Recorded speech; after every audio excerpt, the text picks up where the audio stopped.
E agora nós temos uma super convidada, né, Roberto? Com certeza. Vamos chamá-la, então? Vamos chamá-la. Bom dia a todos. Bom dia, doutora Mariana, tudo bem?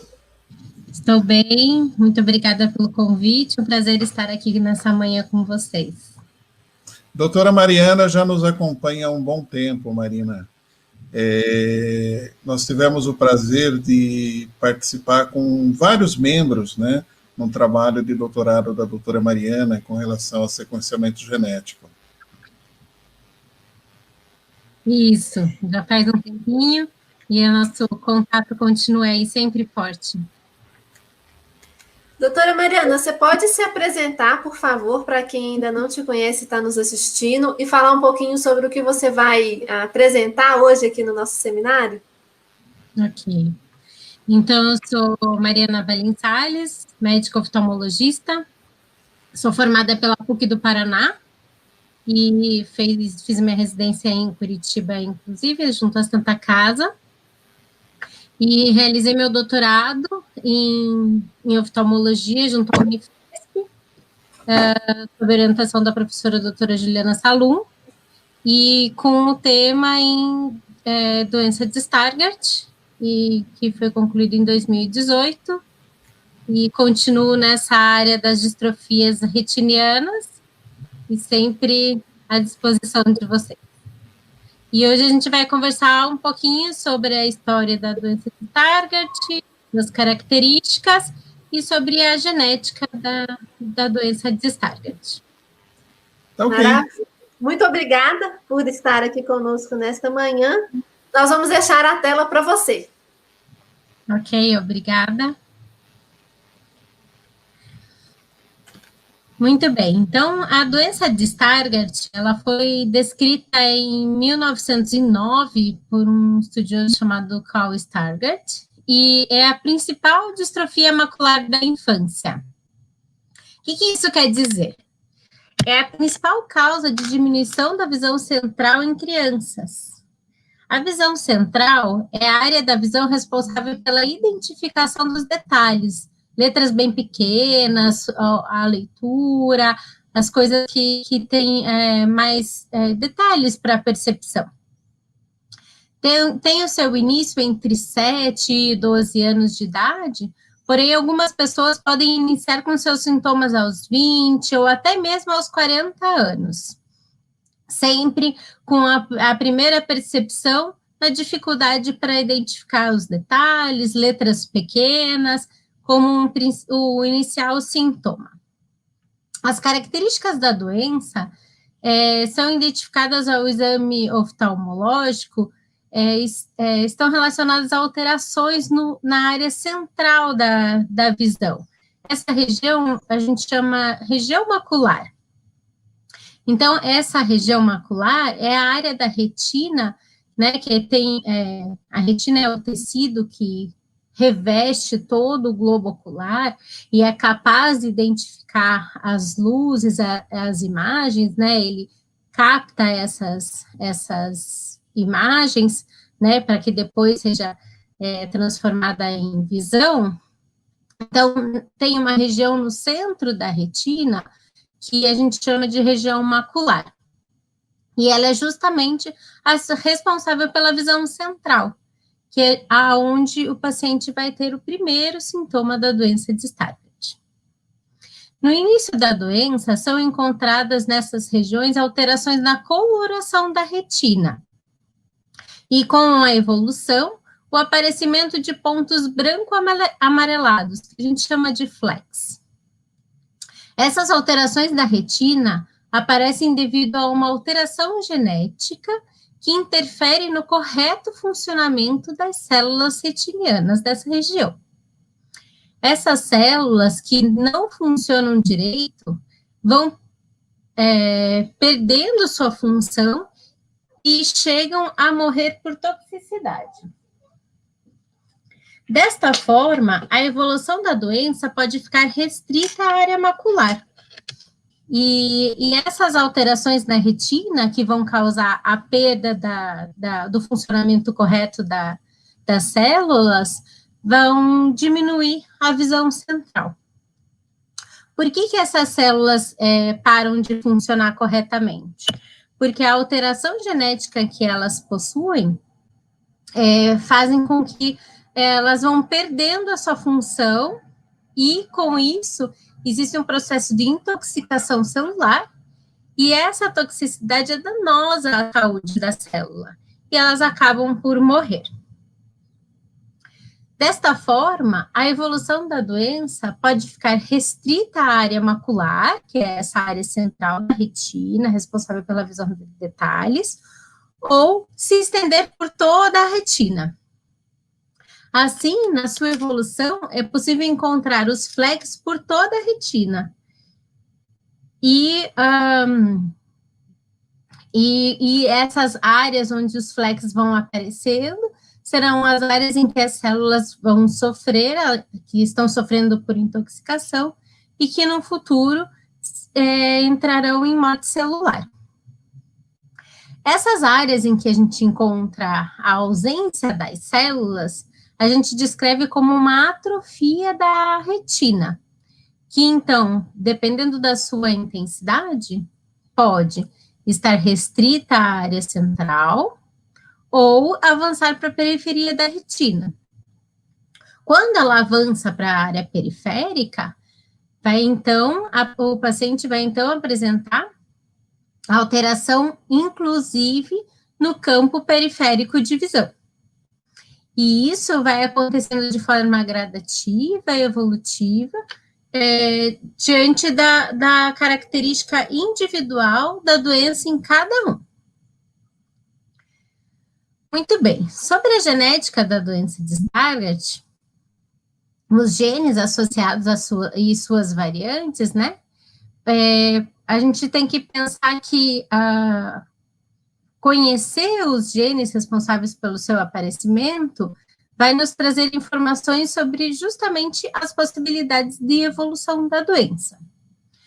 Quando a doença tem uma herança autossômica recessiva, isso foi herdada igualmente do pai e da mãe, o principal gene relacionado é o ABCA4.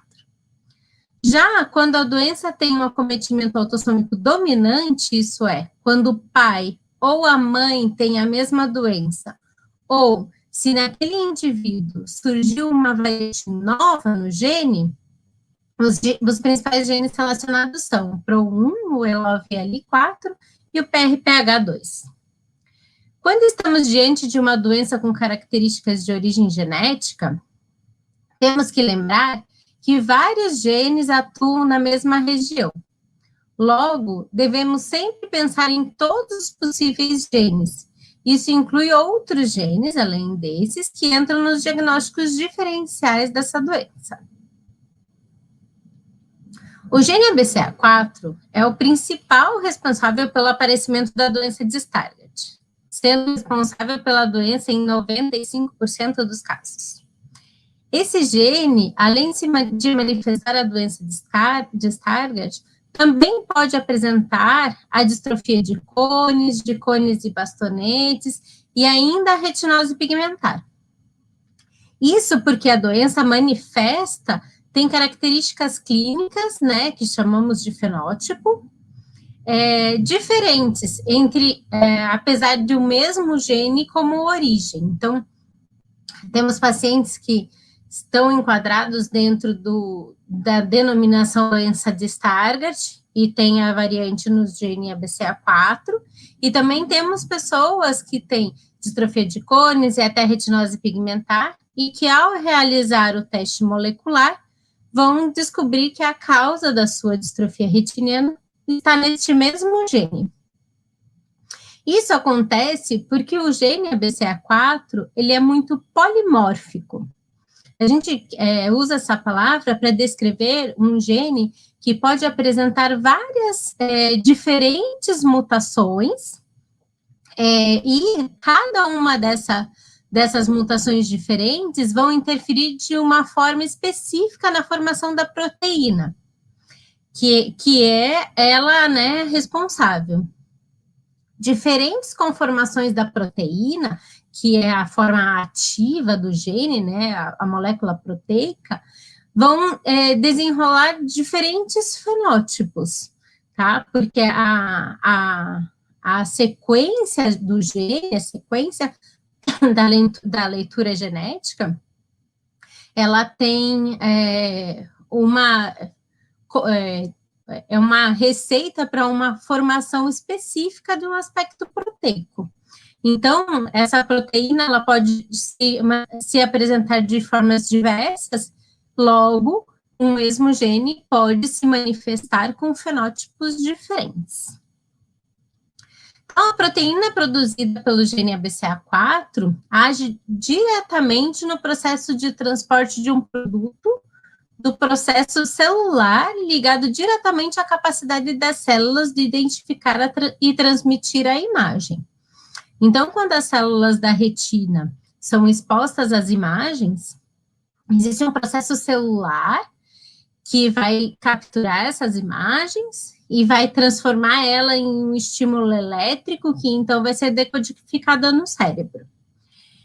No meio desse processo da identificação da imagem, essas células, elas sofrem, a função dessas células produz um resíduo tóxico. E esse resíduo tóxico, ele tem que ser degradado pelas células para que ele não danifique essas células, né? E o ABCA4, ele está justamente no processo de transporte desse material tóxico de forma que ele seja degradado. Quando existe uma variante, né, ou uma mutação no gene ABCA4 que interfere na sua função, esse produto, ele vai ficar dentro da célula.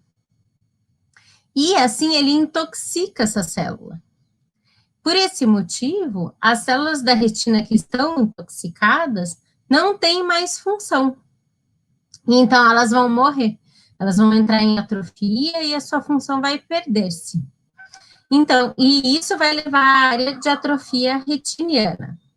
Nessas áreas de atrofia retiniana, pela ausência das células fotossensíveis, né, os fotorreceptores, que são os cones, os bastonetes, né, pela perda do epitélio pigmentado da retina, que são essas células que vão trabalhar em conjunto para que a função da retina fique plena, e aonde o gene ABCA4 está atuante, a gente vai ter essas áreas de atrofia, logo, a ausência dessas células incapacita a visão dessas regiões, né?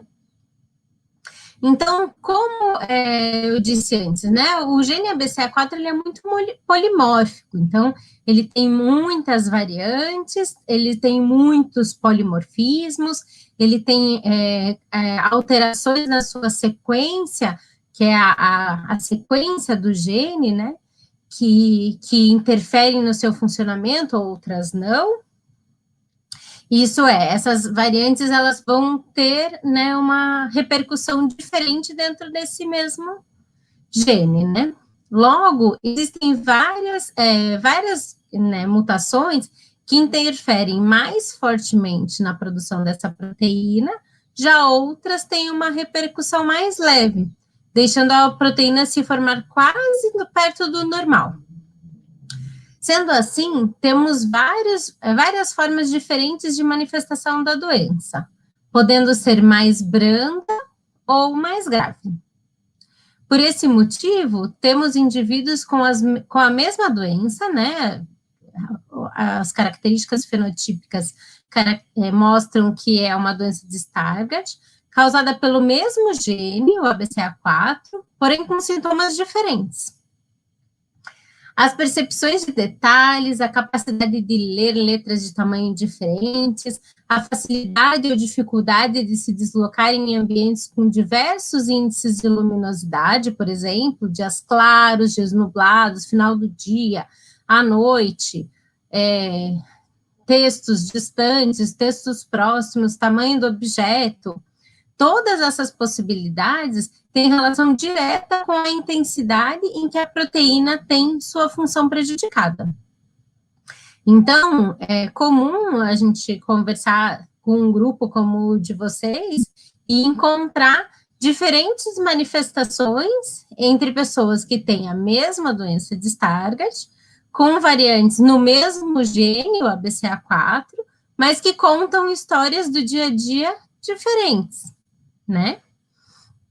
Então, quando a gente está diante de uma doença genética e ela traz essas diferentes manifestações, ou mesmo nós temos características fenotípicas, né, características clínicas identificadas ao exame oftalmológico, e que elas têm aspectos similares, mas elas não são iguais, aí existe a importância de realizar o exame de genotipagem, ou o teste molecular, ou o teste genético.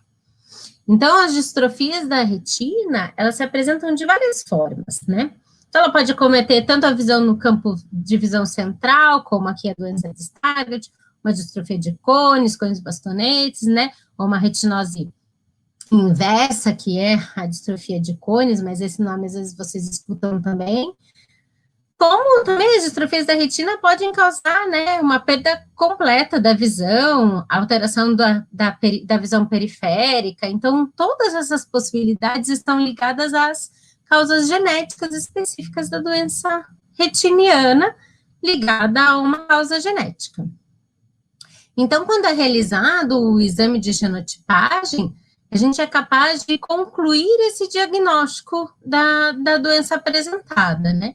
Então, a gente vai ter uma suspeita diagnóstica ao primeiro exame oftalmológico, identificando quais são as características, tanto de aparecimento quanto de evolução, e realizando os exames complementares, que vão nos trazer informações sobre, às vezes, função dessa retina, as características, registro das características naquele momento, e todas essas informações em conjunto, elas somadas ao teste molecular, possibilita tanto melhor conhecimento sobre a doença daquele indivíduo, né, principalmente quando a gente já tem bastante informação a respeito daquele gene encontrado, quanto possibilita a orientação familiar.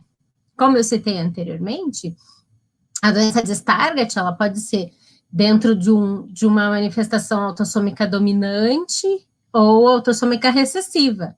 Então, esse tipo de herança é relevante na identificação do gene e da variante, para que a gente consiga também dar uma melhor orientação a essas famílias, tanto da origem da doença daquele indivíduo, né, que está sendo o foco do estudo naquele momento, quanto às próximas gerações, né? Então, mostrar como a doença é herdada diante do teste molecular ou da genotipagem, nos sugere também como ela vai ser transmitida a partir dali. Além disso, caso o teste molecular conclusivo identifique alguma variante em genes que são focos de estudos específicos, esse paciente pode ser encaminhado para algum protocolo, para alguma pesquisa, pode ser incluído em algum estudo de, por exemplo, história natural, que vai acompanhar como que a doença se comporta, enfim. O teste da genotipagem, ele traz várias informações que são relevantes à vida daquele indivíduo e também da sua família, né? Muito bem.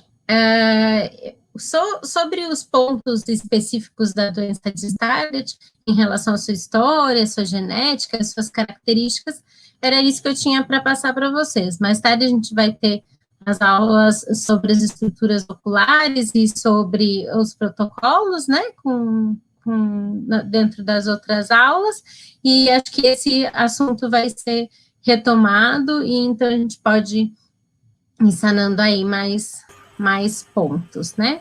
Quero agradecer a oportunidade de estar aqui, poder explicar sobre a doença Stargardt, que é o meu foco principal aí de estudo. Quero parabenizar o Grupo Stargardt pelos 15 anos de união, né, e que pode acompanhar, eu pude acompanhar esse crescimento, que é muito legal, muito gratificante ter essa parceria.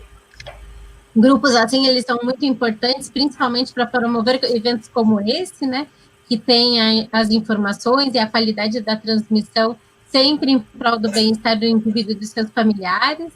Então, fica aqui meu parabéns e meu obrigado. Doutora Mariana, parabéns, sempre muito elucidativo, mas não é para fazer pergunta, mas eu vou colocar um item que me chamou a atenção, tá? Pois não. Com relação à retinose inversa, ela muitas vezes ela é confundida com o próprio Stargardt. Dá para discorrer algumas características para nós? Então, o que a gente no passado chamava de retinose inversa, atualmente ela é caracterizada como a distrofia de cones mesmo, ou cones e bastonete, dependendo da sua evolução. Né? Os últimos estudos, né, isso já tem alguns anos, sempre cita o nome antigo, porque às vezes foi o diagnóstico primário daquele indivíduo, né? Então, o que a gente antes chamava de retinose inversa, né, que, ao contrário da retinose pigmentar, ela inicia pela visão central, é o que hoje a gente entende como a distrofia de cones ou cones e bastonetes. E sim, ela pode ser confundida com a doença de Stargardt, principalmente no seu início, porque ela vai atingir exatamente a mesma região, que é a região macular, que é essa área central ali da retina responsável pela visão dos detalhes. Às vezes, nesses indivíduos, a visão de cores vai estar inicialmente mais prejudicada do que a visão de detalhes propriamente. E ao exame oftalmológico, as características podem sim confundir o diagnóstico clínico, né? Então, a gente tem que lembrar que o primeiro passo do diagnóstico das distrofias retinianas, das diversas, é sempre a avaliação oftalmológica de qualidade. E aquelas características identificadas nessa primeira avaliação é que vão trazer mesmo esse primeiro nominal, assim, do diagnóstico, né? Então, ela pode, sim, se confundir. O momento que a gente difere uma da outra é no momento da evolução, como esse paciente vai desenvolver a doença, como ela está afetando aquele indivíduo, ou também somando informações com a realização do teste molecular. Lembrando que, se o paciente tem características de uma distrofia de cones, ou uma retinose inversa, e ao exame molecular ele é identificado como uma variante no gene ABCA4, por exemplo, isso não vai mudar o curso da doença fenotípica, das características clínicas dele, porque a gente vai acompanhando a evolução.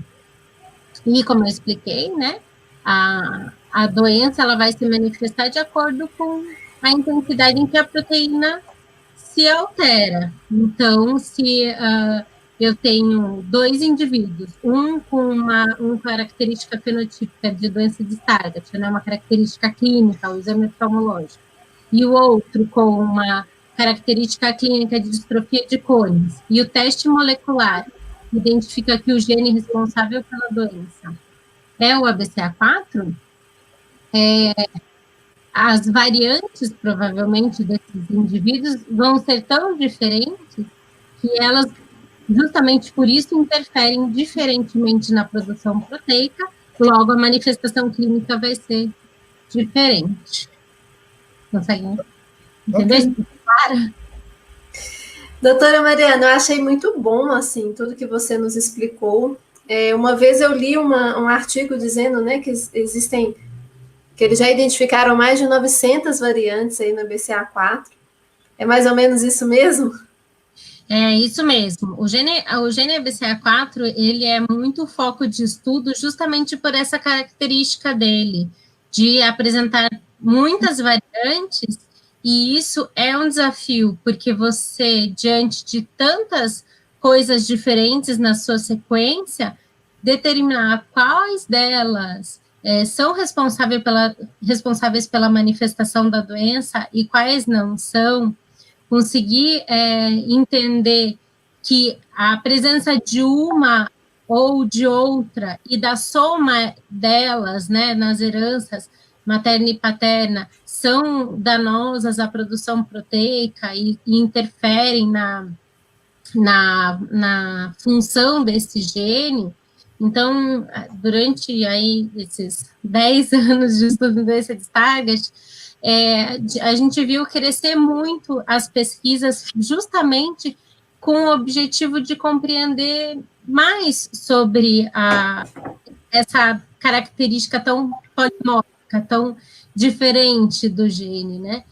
Que, inclusive, porque a gente, quando tem um paciente com uma clínica clara de doença de Stargardt e que o principal suspeito é esse gene, o ABCA4, e porventura faz o teste molecular e esse teste vem negativo ou inconclusivo, foi essa a busca incessante, né, das pesquisas para mostrar que sim, a suspeita médica, ela é consistente, o que é um desafio justamente as características desse gene.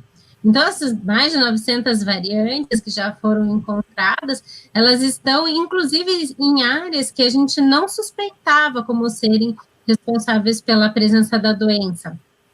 Por exemplo, né, ou inclusive aquelas áreas que a gente fala, essa área o gene não codifica, ele não é lido nesse pedaço, e é justamente nessa região que chama um e que foram encontradas várias mutações e que hoje já são comprovadas como responsáveis pela doença.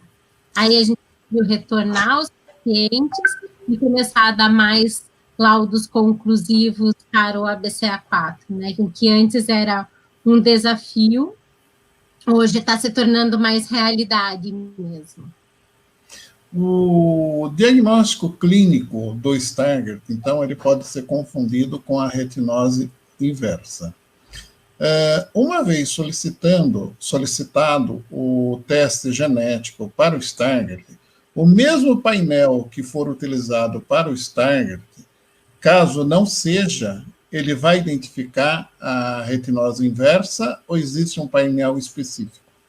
Não, sempre que você tem um paciente que a característica não é clássica para a doença de Stargardt, você nunca deve fazer o painel de doença de Stargardt. Deve realizar o painel para todas as distrofias retinianas. Por quê? O acometimento é da mesma célula, né? Inicialmente dos cones. Porém, as células retinianas, né, elas têm uma quantidade enorme de genes que trabalham em conjunto para o seu pleno funcionamento. Então, se você tem uma suspeita de uma distrofia macular, né, de origem genética, o painel a ser realizado deve ser sempre o de distrofias retinianas, aquele painel amplo que tem 260 genes, tá? Porque não tem uma justificativa assim, consistente de realizar um teste de doença de Stargardt, que vai pegar aí 5 ou 6 genes, dependendo do painel do laboratório, e porque a chance dele ser inconclusivo é maior do que fazendo um exame amplo, né, que inclua todos os genes que estão ativos nos cones, né? Ok. São muitas perguntas, mas nós vamos deixar para live perguntas de consultório com a doutora Mariana Valim Salles.